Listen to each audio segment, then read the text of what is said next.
Welcome back to the 𝗀𝗚 Podcast, 𝗧vi Broker with Rabbi 𝗀𝗚 Gerzi, and we'd like to welcome all of our Torah Anytime and other listeners around the world. Today's topic is one which I've personally struggled with, so I hereby am giving permission for all of our listeners to open yourselves up, and if you struggle with it, so then I'm not the only one, so it's good for me. But before we jump in, we just want to, for those of you who have not yet signed up for our global chabur, which is going to be starting after Pesach, make sure to check out our podcast, which we spoke about it, and other material that's going to be coming out soon. And we invite you to join us for this journey. Okay, so what have I struggled with? I didn't yet say. I struggled with a lot of things. But today's topic is going to be about understanding competition. And the truth is, and this is something I think that we encounter not just as individuals, but as people who meet with a lot of people, we live in a very competitive world. And when it comes to business, when it comes to advertising, all that we need to do is just open our eyes. Wherever you look, adverts, posters, everything is very much focused, right, on competition, right, and this one trying to push themselves, right, and recognizing that there are other people out there in the market, right, and if you're involved in business, right, speaking about competition and strategies, how to deal with competition, right, are conversations that are held on a daily basis. And when you look at what's being spoken about competition, the truth is that there's a lot which is being shared, right, that competition is good, right, competition is healthy, right, a lot of people, you may have heard this yourself, now don't be afraid of competition is a good thing, competition is good for the market, right, competition is something which drives performance. We find even outside of business, within companies today, right, very much one of the strategies that are being used when it comes to motivating people is using different forms of competitive exercises, gamification in some sense. And really, competition is something which really is embedded into the fabric, right, of the business world and in the world of work. And whenever it comes to a concept that we see that exists in the business world, that which we do here in 𝗀𝗚, right, and it's really a favorite activity of mine personally, is to really see how the Torah relates to these concepts, because we have concepts like management and we have concepts like marketing, and it's an amazing exploration to be able to see where we find within the Torah relating to the concepts of management, marketing, leadership, and to see what type of wisdom we can glean, how the Torah relates to it. And what's really mind-blowing, right, is to see the correlation that exists a lot, how we see the research which is coming out showing the strategies that are out there that can help to bring success, how a lot of that's rooted in the Torah. And when it comes to a topic like this, competition, right, the question is that do we find this is something which the Torah relates to? Right? Or perhaps sometimes maybe the Torah doesn't believe it exists. Maybe it's a bad thing. Sometimes, as people that are B'nai Torah, when we cross that bridge and we move into the workplace, right, there are certain concepts and certain ideas that we come across, right, and if we don't think about it deeply, what could happen is we just assume like that's just what you do. Like when you're in work, like that's what you do. So that's the norm. Competition exists. It's something that we need to deal with. And it's so important as B'nai Torah and B'nai Aliyah that are trying to live lives of integrated avodas Hashem to really take that moment and to think, wait, 1 second, what is competition? What does the Torah have to say about competition? And Baruch Hashem, we had the opportunity just recently in the local chabura. Now, the global chabura is something I just mentioned, the opportunity for everyone to be able to join us right after Pesach, as we're going to be launching this new initiative. But within our local chabura, a topic that we just finished was an exploration of understanding the bracha of Shabbos. What does it mean? The Shabbos is the makor habracha. And one of the topics that we spoke about is Shabbos is really a gift for us to be able to detox from the unhealthy results of what comes from competition that we can residually pick up during the week. Once again, we're not going to be able to really delve into it. That's what we do in the chabur when we look into Mar Makomos, but it's such an important conversation, and like I mentioned before, something I personally have struggled with, right? And therefore I thought that there might be others that want to be able to hear about this, and Be'ezus Hashem will be able to unravel it just a bit here in the podcast. So how should we start this off, Rav Gerzi? What would you say? Like competition, does Torah speak about it? They always say, does this idea exist in Torah? Do we find the word competition Where is minayin, competition in the Torah? Maybe that's a good place to start. Okay, thank you. It's a big subject. It's a big subject. We could start off maybe by sharing the following, that we have something in the Torah labeled a negative competition, and then there is an aspect of a positive competition, and then there's an akuda of non-existent competition. So let's maybe just start with the first, what I found, the first codification of competition. It's interesting, there's a 𝗀𝗀𝗘𝗘 Rebbe Eliezer, 5 and 3 at the beginning. So first it speaks about how the sun and the moon, it's first competition, the sun and the moon. The moon came before the 𝗀𝗏𝗧 𝗦 and says to 𝗀𝗏𝗧 𝗦, and the cowboy saying, this town ain't big enough for both of us. Right. And there's two emanating lights. So 𝗧his is, if we look, the moon in the midrashic literature and the Gemara in Chulin was shrunk. The sun remained large and the moon was shrunk. So you have competition. Happens to be in there a little earlier in 3 that HaKadosh Baruch Hu gave compensation to the moon. That even though the moon was 𝗀𝗀𝗵𝗺, the moon was complaining, the moon was given the stars, and the moon was given as well Rosh Chodesh, the beginning of each month.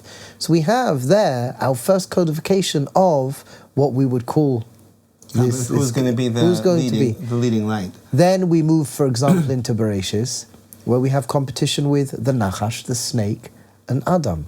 So the Medrash Rabbah in Bereshis says that the snake that was standing upright, 𝗀𝗚𝗧 Davash, writes that the snake was standing upright, and the snake was jealous of Adam, wanted to kill Adam to marry Chava, to marry Eve. Very interesting as well. And then obviously if we move further, we've got Cain and Hevel, and we move all the way through the 𝗧h𝗦s, through our forefathers. We have competition with brothers, and even with Kohanim. For example, the Gemara in Brachos 17 tells us when working to achieve some of the Kohanic practices, they would run up and down, and there was competition to get to. Right, I was thinking about that one. First. That one didn't end that well. No, it didn't. So we do have competition labeled as competition in Torah. We have it there, and there's, for example, the competition which is unhealthy. Then there's the competition which we can call healthy. And then there's a darga a person could reach where you realize there's no competition. So it seems to be Torah does have a certain outlook, unhealthy outlook. For example, if you refer to Rabbeinu Yonah, he speaks about jealousy and competition, where one of my Rosh Yeshivas, which maybe we'll speak to in a minute, but one of my Rosh Yeshivas gave nice definitions of how you know if your jealousy is healthy or not. But to start off with the first nakuda, the first point, does Torah speak about competition? Yes, there's a lot of competition within the Torah. You're fascinating. When I was looking into it at the time of the Chabur, I didn't have a chance to speak with you, but I noticed this past Yom Kippur, in the Tefillah of Yom Kippur, where it speaks about, I believe it's one of the tefillahs that the Kohanim would say in the Beis HaMikdash, when it describes Yom Kippur, one of the descriptions of Yom Kippur is a day that's b'li tacharut.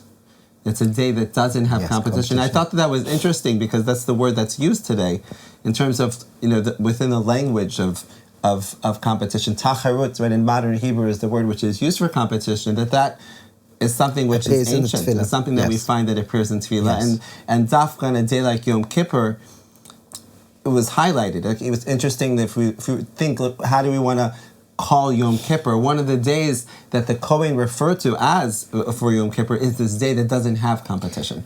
Do you want to speak to a moment? You want to speak a moment to that point? No competition? Yeah, I'd love to hear. So what we can suggest is that ultimately there's no competition. I remember when we started our Beis HaMedrash, in the area where we live in Ramat Shiloh in Bet Shemesh, in our holy land of Israel, so there were several other Batei Midrashim, several other synagogues that opened around our area. So someone said to me, Are you worried about competition? And it's interesting because I said something wise, which usually I don't. So something wise came out. I was like, oh, that was good. I told my wife, even she said it was good stuff. There's no competition. Why? Because the souls, the people who connect to what we are offering will come to us. The people that will connect to the other tzaddikim, the other rabbis in the area are wonderful. They will have their pocket of people. And really, there's no competition. You will always go where you are meant to be. You'll always go. There's no real competition. Everyone is different. Everybody has their unique flavor, their unique expression. And even though it looks like two people are doing the same thing, ultimately, it's never the same thing because you're two different people.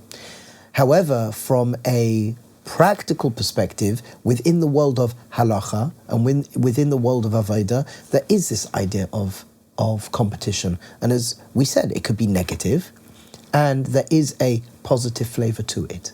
I see. What would be an example of where there would be a positive flavor within competition? So we're told, for example, in avodas Hashem, in the learning of Torah, there's a jealousy, which is a positive sort of jealousy. Yes. So I'll give you an example. My wise Rosh Yeshiva Rav Zanz in the yeshiva in Sunderland, we were learning about this, and I asked him. I said, is there a measuring stick? How do you know if your jealousy is healthy or unhealthy? And typically, in his simple and clear fashion, he said as following. He said that if you would prefer the other person just to go away and you don't want anything connecting to that person, just get out of here. So you could be number one. This is an unhealthy or healthy. Sounds quite unhealthy. However, if you are inspired by that person to work harder, you can look and go, whoa, I want to have a bit of that. I want to have a bit of that. So that's a healthy expression. So the more that we can look around and the more that we can allow, because it's an allowance, we could be conscious, and it's an allowance of ourselves to be impacted, inspired by others, to be impacted and moved by others to become better. This is something really, really powerful. And healthy competition takes a maturity. The Chazal tell us, our sages tell us as well, that healthy competition sharpens your sword. It sharpens your blade. So when you are working with somebody else and there's a little bit of competition, it makes you better at your game. It could refine your thinking. It could refine your ideas. So there's an unhealthy form of what we would call competition. And then there is this healthy form of competition where the takeaway is, I become a better person. I become a healthier person. I become sharper at my game. At my job, I'm thinking about how I could bring more value to the workspace, more value to the company, and more than that, the people around me. I may be jealous of them, but I'm respecting them, and I want them to stay. I want them to stay, because if they stay, and I keep up with this healthier competition, I'm going to get better. I'm going to get healthier. So actually, I turn around and I say, I need you. I need you to be at your top game, because you are pushing me to be at my top game. You're pushing me to evolve and improve. Because a lot of the time, human nature shares with us that we become stale. We become stale. So healthy competition, when we have that healthy competition, then it pushes us to be better. And then there is another dimension, I don't know if it's better, but there is another dimension where we don't live with competition whatsoever, because I'm so comfortable and confident in who and what I am. I'm working to better myself for the sake of reality. And if there are other people around me doing the same thing, la briut, everything is shlichut. Everything, what's shlichut in English? A sense of mission. Everything is a sense of mission. Everyone has their shliach. I'm a shliach, you are a shliach, I'm on a mission, you're on a mission. And even though it looks the same, it's completely and utterly different, because each and every human being is completely and utterly different. So that's another side to the coin. Right, but I just want to reflect on what you're sharing, because I think, in terms of being able to apply it within our own realms of where we might feel competition or believe competition exists, I think that there's one realm of a fundamental question of, could it be that there's someone else that's going to be taking something away from me? Because, what we spoke about in the Chabura, in the base medrash, was, that if you look at the definitions, once again, not from a Torah place, but if you look at the definitions where they're being shared about competition, right, one of the fundamental beliefs or, the energies that exist within there is this idea that there's something there, and then the question is, am I going to get it, or are you going to get it? Right? Is it going to be this company, or is it going to be that company? Who's going to get that client? Who's going to be able to become number one? Who's going to be able to get that market? And part what's being driven over there is this idea that someone else's gain is going to be my loss. And what I heard, shared off based off of what Rebbe said is that from a Torah perspective and from an Emunah perspective of what reality is, right? When we look at things superficially, so then we can have a situation in which perhaps this person's going to take my client, this business is going to take that which was destined for me. But when we put on a pair of glasses of Emunah, we understand that everything which is taking place externally is really being driven by an internal GPS. Right? As Rabbi shared, the idea of someone connected to your soul, to your shul. There isn't a question here that someone else is going to be taking away someone that was meant to work with me, because there's something which is a lot deeper, which is playing out in a reality, and 𝗀𝗃𝗧 is directing that. And therefore, on that realm, competition doesn't exist, right? It's a sheker, right? It's a sheker to believe such a thing, that someone else is going to take something away from me because of the fact that there's an internal reality. That's within the realm of competition of, can someone take something away from me? And then, yeah. Can I add? Yeah. I don't want to forget this. So I remember in a conversation with 𝗀𝗃𝗵𝗵𝗃, he said as following, and I haven't remembered this in 20 years, so thank you. He said as following, that if you are not responsible, if you're not responsible, if a person's not responsible, they don't do their work, then yeah, it's your fault. It's your fault. They went because you weren't responsible, or not you, but a person wasn't responsible, and they went to a different company, they went to a different base of medrash. So that's your fault, so to speak. Okay. But if you did everything that you could do, if you were responsible, if you did everything that you can do, if a person was responsible and they still went somewhere, then that was 𝗧𝗛𝗧. That's right. how there was a chiluk that he made. That was the way, right? Which I think because we don't want to turn around and say, I don't have to do anything. Right. I think this what Rabbi just mentioned right now touches upon a big topic of bitachon and 𝗪𝗪𝗪, right? Which is a huge topic. It's something that we spoke about in local base medrash, and it's part of the global Chabur curriculum to really understand this topic, which is a bit taboo for so many people. It's like, okay, if I have bitachon, I have emunah 𝗀𝗃𝗃𝗃, bitachon 𝗀𝗃𝗃𝗃. Okay, so then everything's going to work out. I don't need to do anything. Whoever's going to come to me is going to come to me. And Rav Gerzi, right, is pointing out, from a Baal Musar perspective, we have to be careful not to fool ourselves, right? We have to understand there's responsibility. There's a way that HaKadosh Baruch Hu runs the world. So I'm happy you mentioned that, because it could be a person could have understood from what I just shared. Okay, as long as I have Amun, I believe everything is going that's meant to come to me is going to come to me. So I don't need to do anything. I just don't believe in competition. 𝗙𝗚𝗵𝗏𝗧. We have to have that balance, which once again, it's a big topic. Which B'ezrat Hashem, you'll have an opportunity to be able to join us together to explore. Amazing. But thank you for pointing that out. So that, I think, is in the realm of competition when it comes from one person to another person, and how that impacts someone taking something away from me.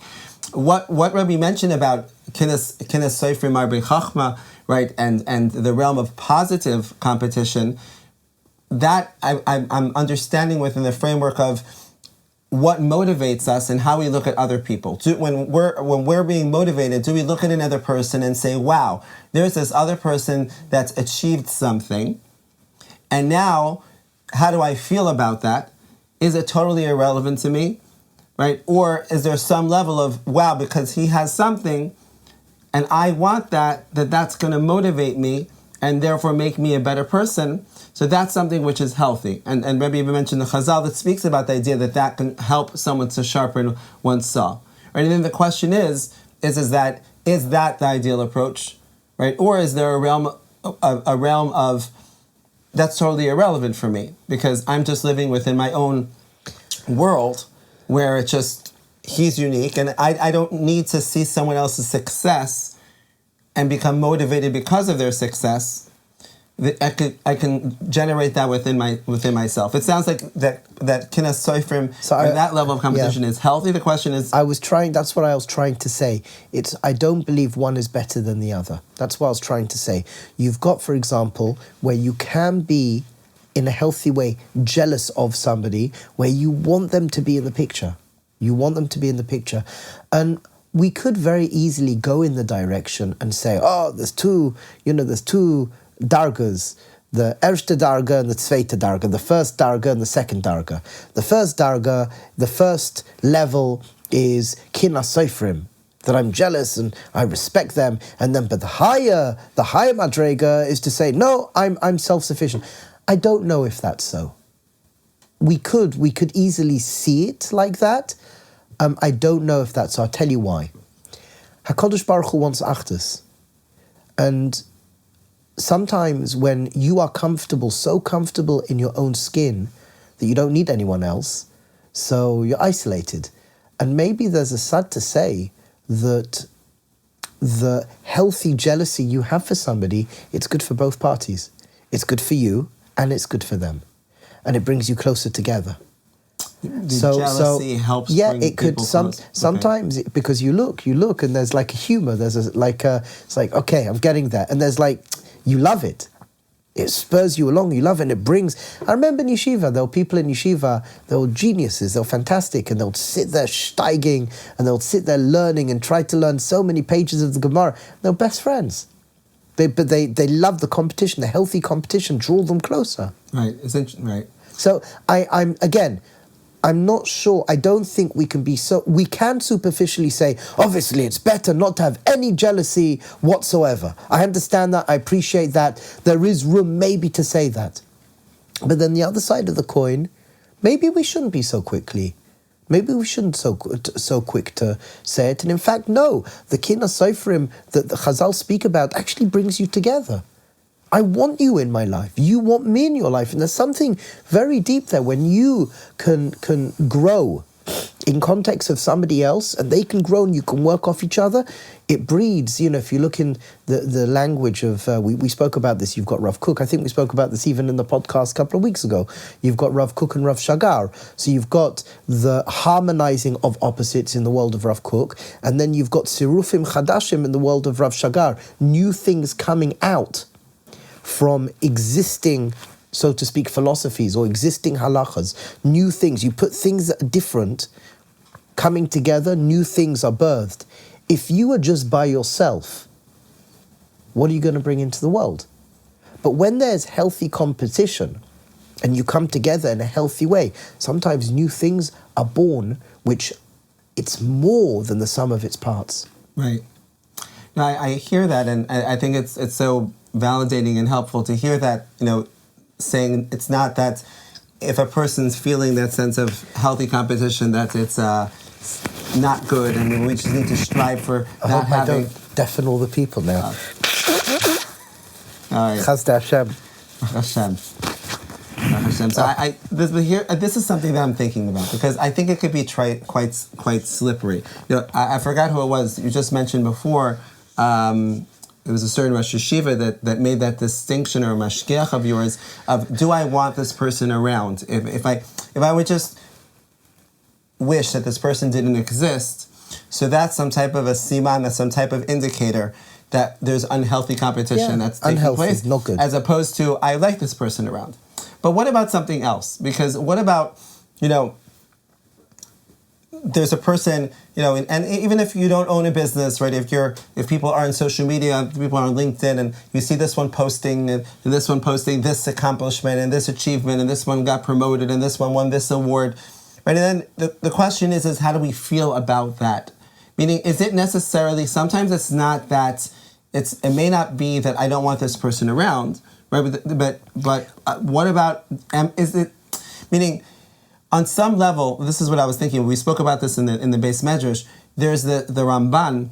The Ramban speaks about in the midst of 𝗪𝗪𝗕 𝗪𝗪𝗪𝗪, right? That he says that you have a situation where a person may want someone else to be successful. He may want him to have money, success in their job, all the nachas, all the good things, as long as the one thing. As long as I have more than that guy. So, there's a point of, the Ramban was saying that is an aspect of kinna, because of the fact. I don't remember this Ramban. The Ramban? This is on 𝗀𝗪𝗃 I saw it, yeah. On 𝗀𝗪𝗃 he speaks about why is it not 𝗀𝗪𝗃 𝗧h𝗛𝗧, he speaks of the 𝗀𝗪𝗃, he's saying this idea, and the takeaway I got from there. 1 second. Yeah. He's saying that it's negative or positive? He's saying that's kinna. He's saying that 𝗀𝗪𝗃 means that just like for myself, I want to have unlimited good. I want another person to have unlimited good, even if it's more than me. That's what. Even if it's more than me. So why if I'm not happy that he has more than me, so that's a pagam on the midos. That's a pagam on kinna. So why can't you be happy for the person? Why can't you turn around? But isn't competition that I want to be better than him mean I'm not happy? That's what happy. No, that's the point I'm trying to make, is that you have this negative aspect and you do have a positive aspect. Okay, kinna doesn't mean, we're not saying here, and hear what I'm saying, and comment on it. Maybe I'm missing something in the definition here. But kinna doesn't mean that I can't be happy for the person. Kinna means that I'm driven to megale something more, and I'm realizing in that nakuda that I'm being driven to megale something more, and they are as well being megale something. And they could be megale more. It's not about more or less. In fact, pumfaket, if I'm a real mensch, I'll be very happy for the person they got that. Kol hakavod, you got that reward. But it doesn't lessen my drive. My drive. Right. So that's the distinction I wanted to bring out, because I think that it could be, from this is my own personal experience of it, and part of the reason why I've struggled with understanding this idea of kinna seifim marbi chachma, right, is because if we say that I'm being driven by the fact that this person right now, okay, let's just take an example. This person is, he's finished 10 blot and I've only finished 5. Okay. So one way it'd be I'm totally happy for him. I'm so excited that he finished 10 and I finished 5. Okay, right. Another way would be I'm looking at him begrudgingly and being like, this guy, he finished 10. So that's not healthy, kin. But, right, so that's what I'm saying. Some may have an understanding that if I'm looking at this person who finished 10 blot, right, I'm looking at this person that just got the promotion, and I'm not happy for him, and that's motivating, I'm jealous of him that he reached out, and then therefore it motivates me to learn the 10 blot. That I think is not positive. No, but that's still something. But the ideal would be, more ideal would be that excellent, he's done 10 blat, he's really doing well, and I can do another. I can push myself. Meaning that little they bit happen more. Together. We're happy for the other person. I can push myself that little bit more. I'm going to do it. And I'm thankful to the person. I'm thankful that I witnessed that, and I'm thankful that I had that jealousy, and I'm thankful that I then triggered within myself to sit for another half an hour, 45 minutes. So it sounds, if I could say this, it sounds like healthy, quote-unquote competition, and maybe this is just where it becomes confusing when you use an English word and then how we relate to the words. It sounds like healthy competition means recognizing another person's success, seeing that, and becoming inspired to want to become more successful because of their success, but not wanting them to not be number one. Correct. If it starts to be about, I'm not happy because he's number one and I want to be number one, so then that starts becoming a bit tricky. Correct. And that I think is a distinction, over here. So when it comes to our own motivation, what we're saying over here is that we do find the Torah relates to this fact of, yes, pay attention to another person's success. And if you notice something inside of yourself which is like nagging you and being like, wow, that's great what he did, maybe I should do that, and now that motivates me, don't necessarily write it off as being, that's bad kinna. No, use that as an opportunity to really grow. But be aware of the fact that if it's bringing up something within me where I'm not happy with his success, and now I want to post because I want to be the guy who's getting more views and getting more clicks, and people are voting for him, so that therefore people are going to look at me. That's where it starts to become unhealthy. kinna or ayin ra that the Ramban is speaking about. But how do we clarify all this within ourselves? Meaning, it's like part of my own experience was having to be brutally honest, But how do we, when we're involved in work, self-awareness. You have to be self-aware. You have to do check-ins. You have to ask yourself, where am I up to in this relationship? Where am I? If they were here, would I be happy? Am I being driven to be more of who I can be? Am I being driven to megale more of what I have within me? I think you have to have a very brutally honest, a very real words, to have self-awareness and to speak it through, to have friends, a mentor, somebody you can speak it through with. Journaling may be a good way to elicit a self-conversation in where you're up to. Maybe there's some things. You have anything else? Right. I guess what I'm hearing your Rebbe sharing is ultimately it's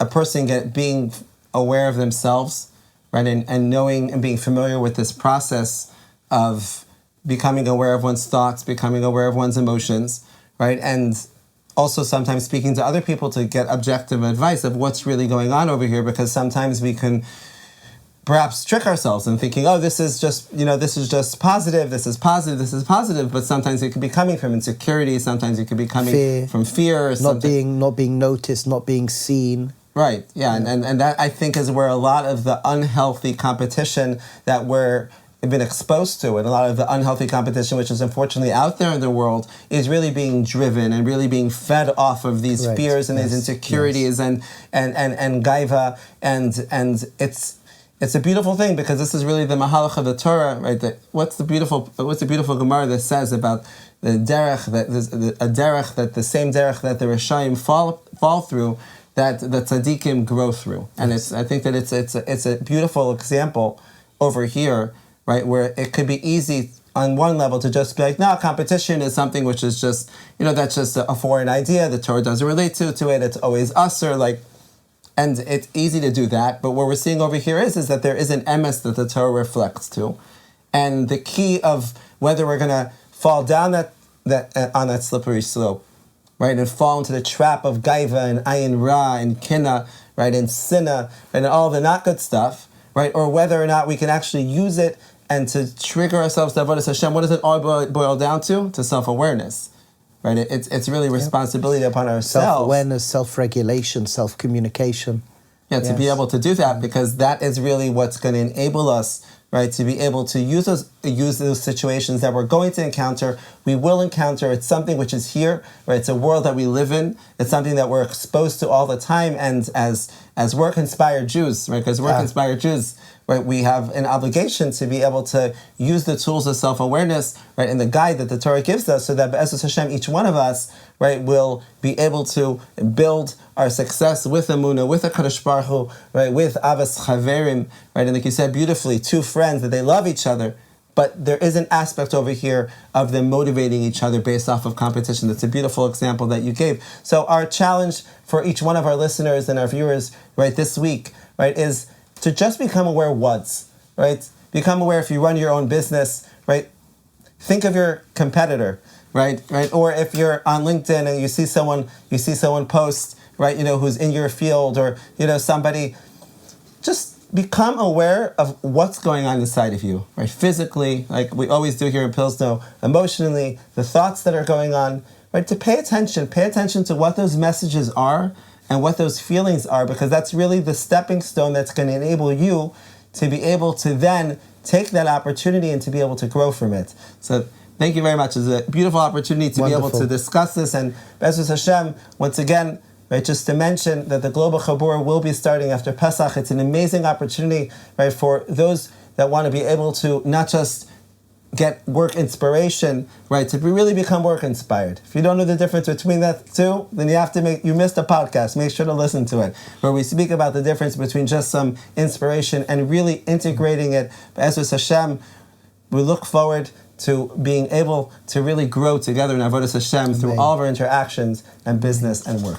Amen. Bracha v'atzlacha. Amen.